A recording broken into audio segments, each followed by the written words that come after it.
சின்னக்கானல் 301 காலனியில் காட்டுயானை தாக்குதல் அதிகரித்து வரும் நிலையில் இங்கிருந்து மக்களை நீக்கம் செய்ய வேண்டும் என்ற டிசிசி தலைவர் சிபி மேத்யூவின் கருத்துக்கு ஆதரவாக சிபிஎம் முன்வந்துள்ளது.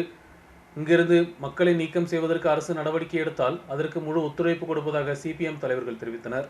301 காலனியில் ஆதிவாசி மக்களுக்கு பதித்து கொடுத்த பூமி அரசு திரும்ப ஏற்றெடுக்க வேண்டும் என்ற சிபி மேத்யூவின் கோரிக்கை 100% சரியானது என்று சிபிஎம் ஏரியா கமிட்டி உறுப்பினர் விஎக்ஸ் ஆல்வின் தெரிவித்துள்ளார். காட்டு யானைகள் நிரந்தரமாக சுற்றித் திரியும் இந்த பகுதியில் மனிதர்களை வாழ அனுமதித்தது ஏகே ஆண்டனியின் அமைச்சரவையின் ஆட்சி காலத்தில்தான். வனத்துறையின் அதிகாரிகளின் அலட்சியமான செயல் மூலம் இதுபோன்ற நிலை ஏற்பட்டுள்ளதாக சிபி மேத்யூவின் விமர்சனமும் சிபிஎம் அங்கீகரித்துள்ளது. அனைத்து கட்சி கூட்டத்தில் டிசிசி தலைவர் தெரிவித்த கருத்துக்களுக்கு முழு பின்துணை கொடுப்பதாகவும் சிபிஎம் தலைவர்கள் தெரிவித்தனர். 301 உன்னதியிலிருந்து மக்களை நீக்கம் செய்வதற்கு அரசு நடவடிக்கை தொடங்கினால் அதற்கு മുഴു പിന്തുണ കൊടുക്കപ്പെടും என்றுം അറിയിക്കപ്പെട്ടത്. ചുരുക്കി പറയുകയാണെങ്കിൽ ആ 1122 ഏക്കർ ഭൂമി സർക്കാർ ഏറ്റെടുത്താൽ ഈ മേഖലയിലെ കാട്ടാന ശല്യം ശാന്തമ്പാറ, ചിന്നക്കനാല്, ഇപ്പോൾ ചേരിയാറ് വരെ പോയിരുന്നത്, ചേരിയാറ്, വൈസമ്മാലി മേഖലയെല്ലാം അതിനുശേഷമാണ് ഈ കാട്ടാന ശല്യം ആരംഭിച്ചിട്ടുള്ളത്.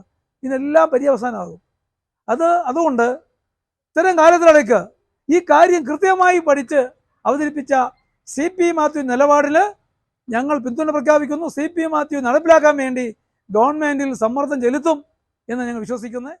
சின்னக்கானலில் காட்டு யானை தாக்குதல் அதிகரித்த நிலையில் அரசியல் கட்சிகள் இதுபோன்று ஒன்றிணைந்து செயல்படுவது பிரச்சனையில் தீர்வு காணப்படும் என்றும் எதிர்பார்க்கப்படுகிறது. நியூஸ் பியூரோ, ராஜகுமாரி.